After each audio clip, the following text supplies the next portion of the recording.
Saudações em Goiás, 34 graus na sombra, 40 graus debaixo desse sol admirável, né? E nós vamos para casa. O leite espera, mas espera o quê? Só vai baixar de 30 graus às 8 da noite. E eu não vou ficar andando saracoteando, né? 8 da noite nos lugares que eu moro, não dá.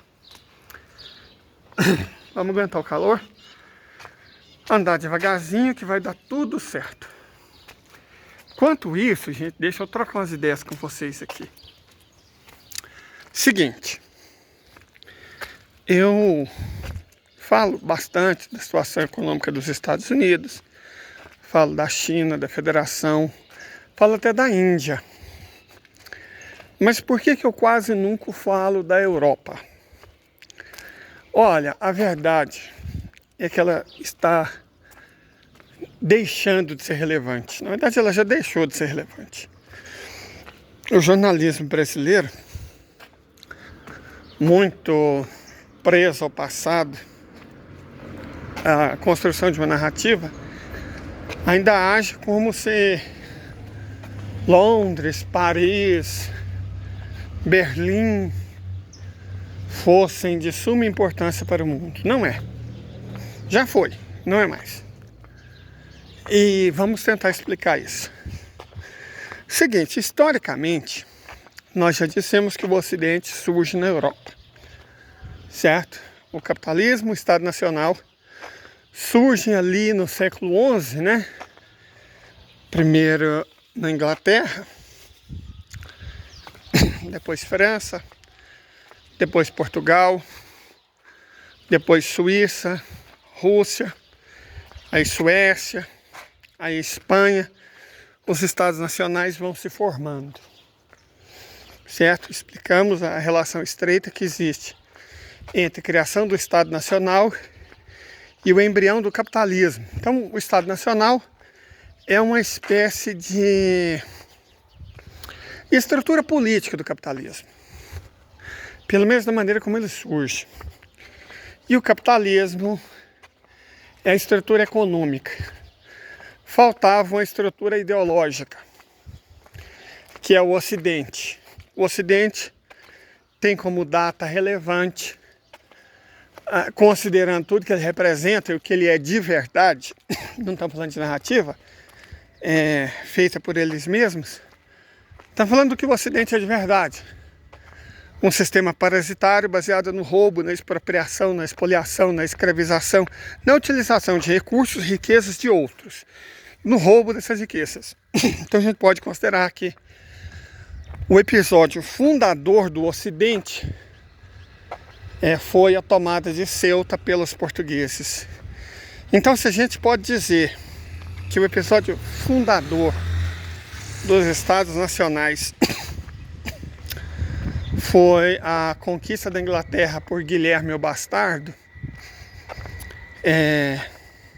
e depois confirmado pela Bill of Rights, assinado por João Sem Terra, a gente pode considerar que o Ocidente, a estrutura ideológica do capitalismo, surge com a tomada de Ceuta pelos portugueses em 1415, certo? Porque aí você está tomando o território de outro povo sem intenção de incorporá-lo ao reino. Você só quer de fato extrair riqueza mesmo, roubar o que pertence a eles. Então isso é muito o Ocidente, correto? Por que isso é relevante? Porque a estratégia da Europa desde 1415 sempre foi roubar a riqueza de outros, certo? Sempre foi roubar a riqueza de outros. A ideia do colonialismo é isso. E também no mesmo século XV, né? Como é que ela chama? Descoberta, né? Das Américas e a posterior colonização delas no século XVI pelos espanhóis, com roubo de quantidades enormes de ouro e prata, que garantiu a riqueza da Europa. Quer dizer, viu? Imaginar, gente, que foi noz moscada, canela e cravo e pimenta, que transformou a Europa num continente rico, é muita inocência. Sabe, é uma convicção de quem escreve esses livros que nós somos idiotas. A Europa ficou rica porque negociou tempero. Ela ficou rica porque roubou o ouro e a prata das Américas e a liberdade dos habitantes de África. Por isso que ela ficou rica. Foi roubo, pilhagem, genocídio, escravização. Assim que ela fez a riqueza dela. Certo? O chamado capitalismo comercial ou mercantil foi o capitalismo ladrão. Certo? Capitalismo ladrão. Capitalismo furtatório. Pegar a riqueza de outros povos, a liberdade de outros povos, as terras de outros povos e a partir daí construir a riqueza deles, dos europeus. Quando você pensa no capitalismo industrial, aí vejam só. O capitalismo industrial foi financiado principalmente com as riquezas roubadas da Índia. Também da África, também da China, mas principalmente foram as vidas humanas e a riqueza da Índia que permitiu a construção da sociedade capitalista industrial. Certo? Foi. A Índia e a China representavam em 1800 metade da riqueza mundial. Em 1950, juntas, elas representavam 2% da riqueza mundial. E a Europa representava metade da riqueza mundial. O que mudou? Ora, a riqueza da China e da Índia foi transferida via roubo, pilhagem, imperialismo, colonialismo, morte, genocídio, tráfico de drogas. Foi transferida para a Europa. A Europa, o capitalismo, o Ocidente sempre foi parasitário. Sempre foi parasitário. O capitalismo não é um sistema que produz riquezas. O capitalismo é um sistema que rouba riquezas. Certo? De alguém. A gente tende a achar, bom, o capitalismo industrial roubou a riqueza dos trabalhadores europeus na forma da mais-valia. De fato. Mas esse roubo teve que ser financiado. E ele foi financiado à custa da vida e das riquezas, principalmente dos indianos. Repito, também dos chineses e dos africanos, mas principalmente dos indianos. Aí, bom, na Segunda Guerra Mundial, após a Segunda Guerra Mundial, os Estados Unidos e até a Europa, mas em caráter subalterno, inauguram o capitalismo financeiro, que é uma estratégia fantástica de você roubar a riqueza dos outros, parecendo que está fazendo comércio justo. Eles passaram a imprimir dinheiro e dizer, ó, essa coisa, esse papel que nós estamos imprimindo vale alguma coisa, é para vocês aceitarem. Como eles tinham uma hegemonia militar, eles conseguiram obrigar os países do mundo a aceitar o papel que eles estavam imprimindo como reserva de valor. Certo?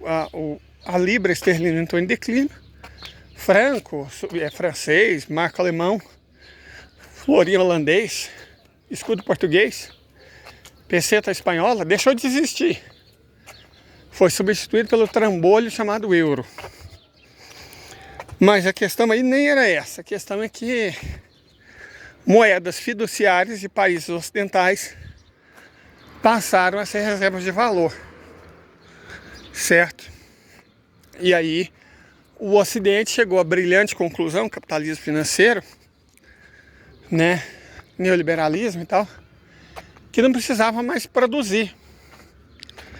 Bastava circular. O capitalismo financeiro dominaria o mundo. Usariam a mão de obra asiática para trabalhar na fábrica, matéria-prima da América Latina e da África, e eles administrariam a riqueza do mundo, embolsando a parte deles. Certo? Foi basicamente isso. Pera aí, gente. Não. Foi basicamente isso que aconteceu. Europa, então, ela aceita a subordinação aos Estados Unidos E as instituições criadas pelos Estados Unidos para subordinar a economia mundial, as instituições Bretton Woods, BIS,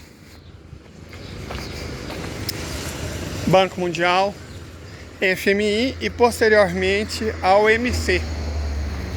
A Europa aceitou fazer parte como sócio minoritário, subalterno, mas privilegiado. Certo? Foi isso. E aí eles continuaram a fazer o que eles sempre faziam, roubar. Só que agora de uma maneira mais sofisticada, de modo que não parecesse roubo.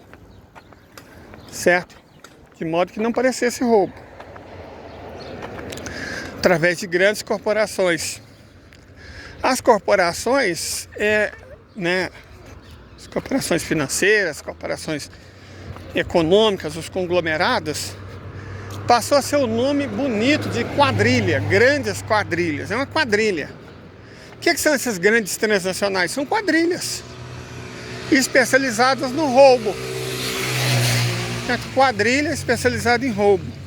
Roubo dos recursos naturais, roubo dos recursos energéticos, roubo da mais-valia dos trabalhadores. São grandes quadrilhas, gente. É uma quadrilha. Uma transnacional é o quê? É uma quadrilha. Muito sofisticada, legalizada. O capitalismo é ótimo fazer isso. Mas é uma quadrilha. Certo? Pega, por exemplo, o HSBC. Um dos maiores bancos do mundo. Não tem, moço. E pior que normalmente eu carregava cigarro. Exatamente para as pessoas, né, que estão com vontade de dar uma fumada, mas hoje eu não tenho. Mas voltando aqui, o HSBC surgiu para fazer o comércio de ópio, sabe? A produção da papoula na Índia e em Bangladesh, a transformação dessa papoula em droga e a venda dessa droga para os chineses. E depois a transferência dos lucros para o Reino Unido. Aquela multinacional de bebida, na qual uma prete famosa, que escreve livros para adolescentes histéricas, né? Aquela multinacional para a qual a prete fez campanha publicitária. Eu não sei se vocês se lembram dos livros de história que falava do triângulo comercial, né? Você comercializa tabaco da América do Norte, bebida do Caribe, rum, né? E pessoas escravizadas, escravos da África. Então, esses escravos eram pretos. Quem fazia essa venda de bebida? É essa mesma empresa que pagou a Identitária Prete para fazer propaganda para ela. Certo? Isso que são os identitários. Não interessa seja prete, não. Pagou uma graninha, eles aceitam. Tá lá vendendo a ideia da pessoa prete próspere, né? Empoderamento. Empoderamento é fazer campanha publicitária para a empresa que trocou a carne dos seus ancestrais por bebida e dinheiro, né? Mas tá tudo bem, é assim que é. Por isso que nós não nos identificamos com essa gente. Pelo contrário, não fazemos questão de dizer que não queremos ser identificados, não gostamos, não curtimos, não compactuamos, não simpatizamos, não nos alinhamos a esse tipo de gente. Que nós sabemos o que esses identitários liberais são. Mas enfim, voltando ao caso, a Europa aceitou fazer parte do jogo. Tinha muitas multinacionais europeias, né? E aí, como é que a Europa fazia parte do jogo? A Europa tinha muitas indústrias também, claro, que metal mecânica, de tecnologia mais elevada e tudo mais. Mas o lance é o seguinte: matéria-prima muito barata, quase roubada, da África principalmente, né? Fontes energéticas, energia e combustíveis muito baratos da Rússia.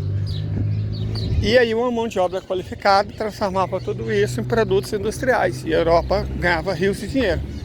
Traduzindo, o alicerce do desenvolvimento europeu, da indústria europeia, da riqueza europeia, era garantido pela compra de energia barata da Rússia e matérias-primas quase roubadas da África.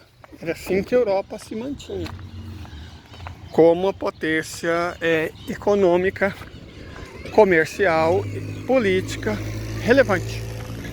Só que aí o que a Europa fez?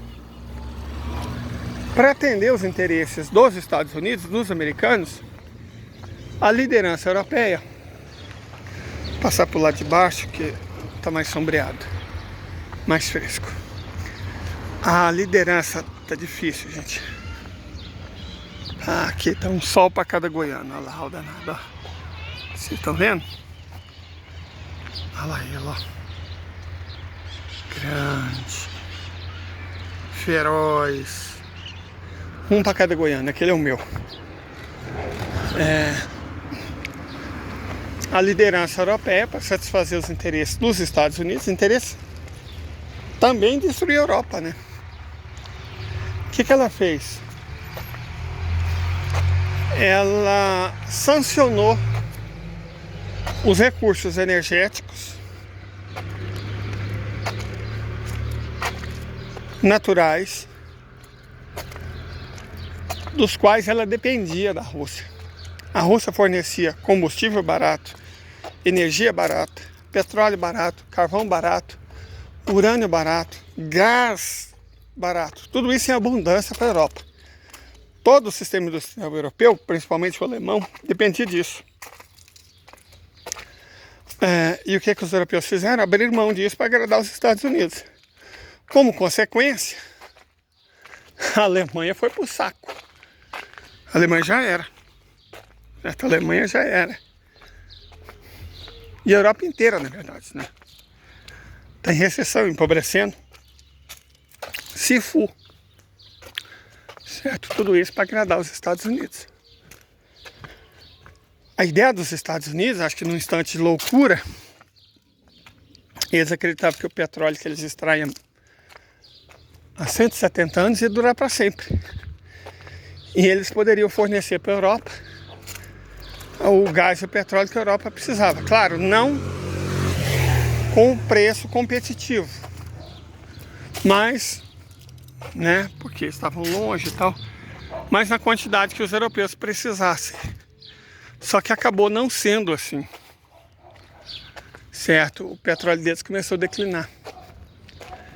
E aí, cara, a Europa se lascou de vez, porque sem ter acesso à energia barata e abundante, todas as outras coisas são contornáveis, de certa forma. Matéria-prima, igual o Brasil vende, você acha em qualquer lugar. Tem muito país que vende, certo? Você acha em qualquer lugar. Agora, energia não. Energia é bem mais complicado, bem mais difícil. Olha lá os periquitos, ó, roubando os goiaba.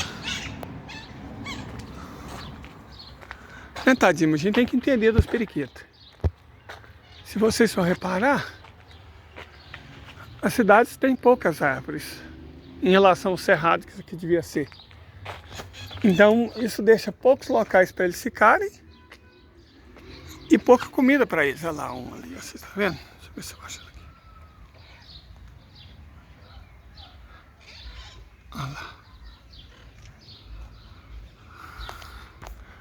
Então eles nem têm muita escolha. Eles precisam comer. Deixa eles comer as goiaba.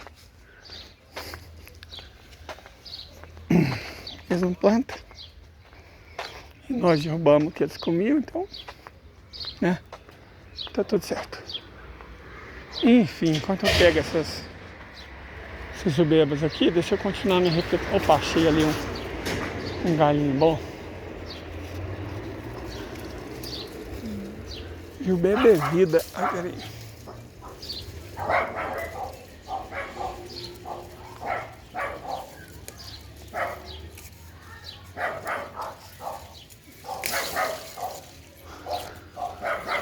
Peraí, gente.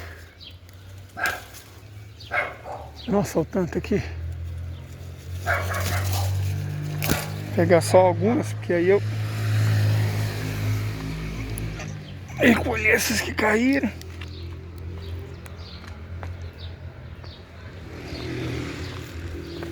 Pronto. Voltando. Lance é o seguinte. Sem acesso à energia barata, abundante dos russos, os europeus, os alemães principalmente, mas todos os europeus perderam rapidamente competitividade. Porque, como eu disse, a matéria-prima você compra em qualquer canto. Energia não. E aí, bom, quando o inverno chegou, os custos de energia se tornaram proibitivos. E com consequências devastadoras para a população europeia, né, que não tinha mais dinheiro para pagar o aquecimento, ou tinha que tirar dinheiro de outros lugares. Por exemplo, do vestuário, da faculdade, da escola, da saúde, da comida, do consumo. Então a economia europeia, como um todo, entrou em decadência. Certo? Entrou em decadência porque não conseguia produzir a preços competitivos, já que não tinha energia para isso. A população ficou sem combustíveis, né? Teve que pagar mais caro, o que significa uma maior taxa de inflação. Como a economia perdeu competitividade, significa menos empregos.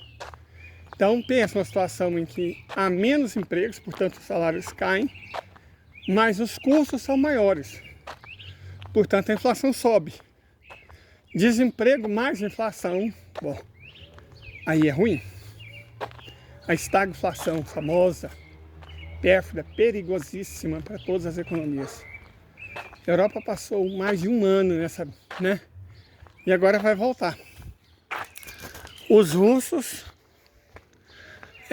negociaram com os árabes primeiro, diminuíram a produção de petróleo mundial em 3 milhões de barris por dia. Certo? E eles, os árabes. Com isso, os preços do petróleo subiram e vão subir ainda mais, porque os russos falaram que simplesmente não vão mais vender nem petróleo, nem gasolina, nem diesel para a Europa. Não vai vender mais. Simples, eles vendem para quem eles quiser. Vai fazer o quê? Vai obrigar a Rússia? Não vai. A Rússia agora vai vender para os Emirados Árabes Unidos, para a Arábia Saudita, para a Índia. Esses combustíveis é um preço barato. Esses 3 países só trocam de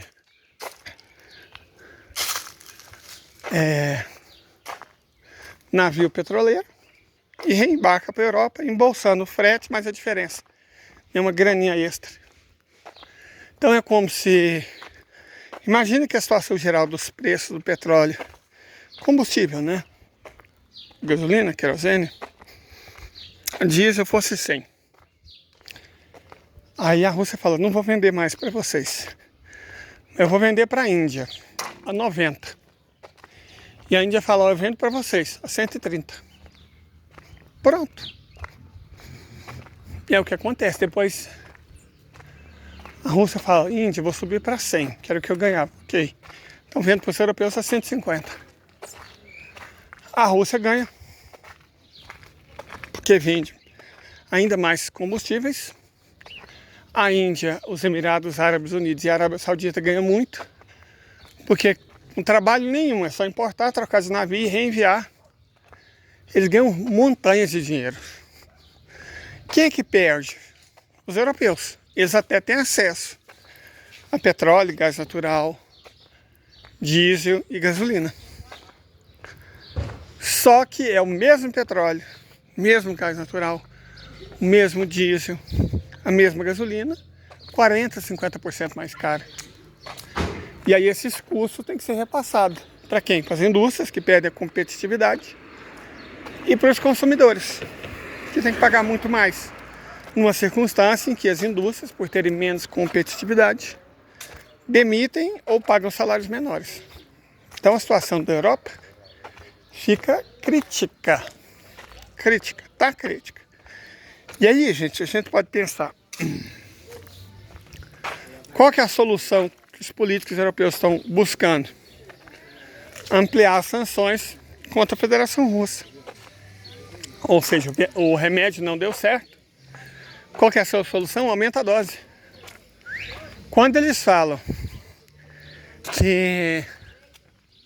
Opa! Ah, meu Deus do céu! Peraí, gente, por favor. Colegas de igreja. Gente, diferente dos nossos irmãos evangélicos, que querem ser mais cristãos do que Jesus, principalmente na parte moral, né? Eles querem. Eles são mais cristãos que Jesus. Nós, os católicos, não nos opusemos a tomar uma cervejinha no fim da tarde do domingo, né? Vocês viram ali, todo o pessoal da igreja católica, né? Os crentes estão lá, orando em línguas e odiando gays. Nós não. Mas enfim, voltando ao nosso assunto.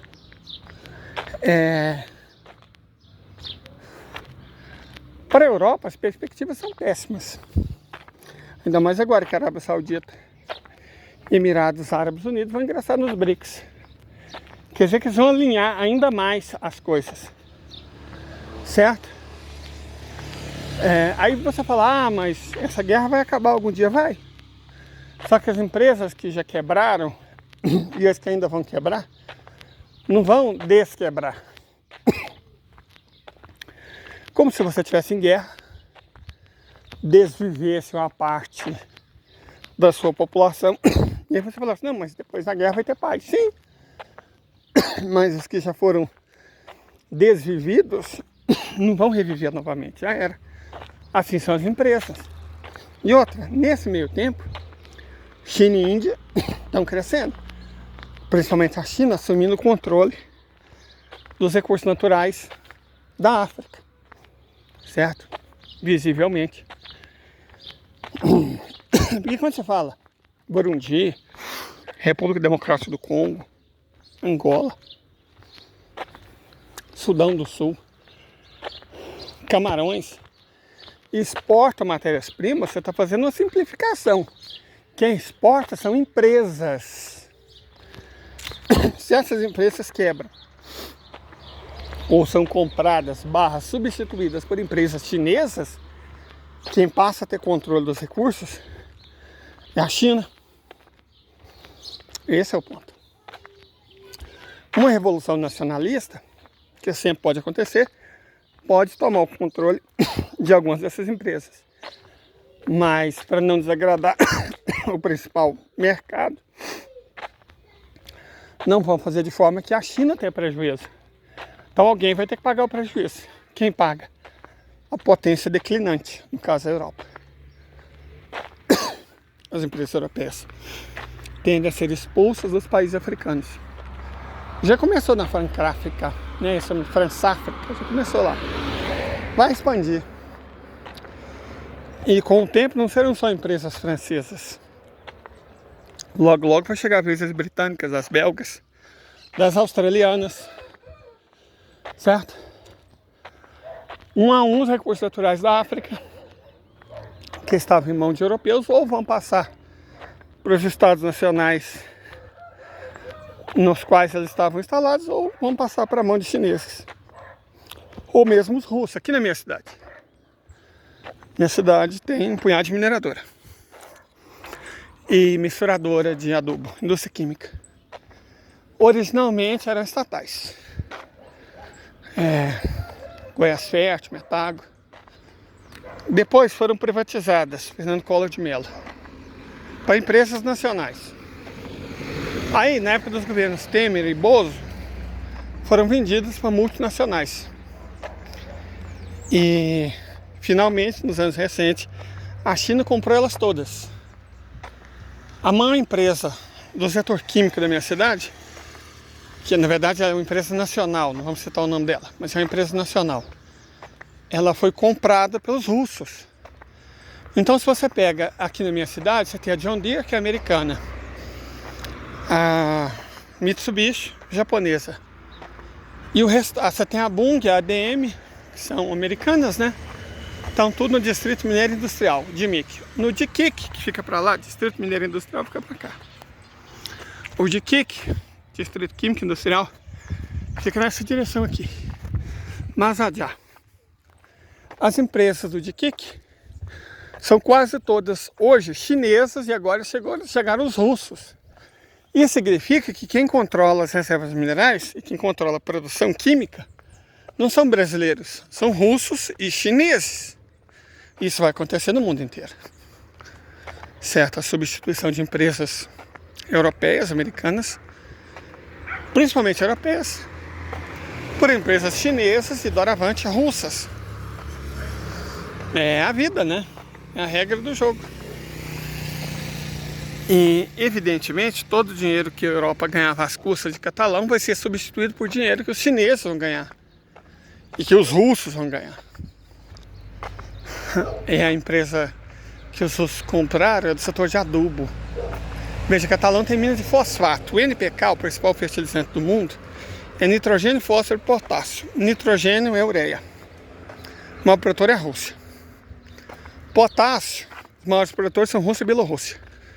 Fosfato, bom, fosfato era controlado por empresas brasileiras. Cidadão de uma cidade vizinha, a bicicleta dele estragou. Perguntou se tinha uma por aqui, bicicletaria, oficina, né? Falei, até que tem, mas domingo, moço, nesse horário, não tem nada aberto, não. Cara, flor.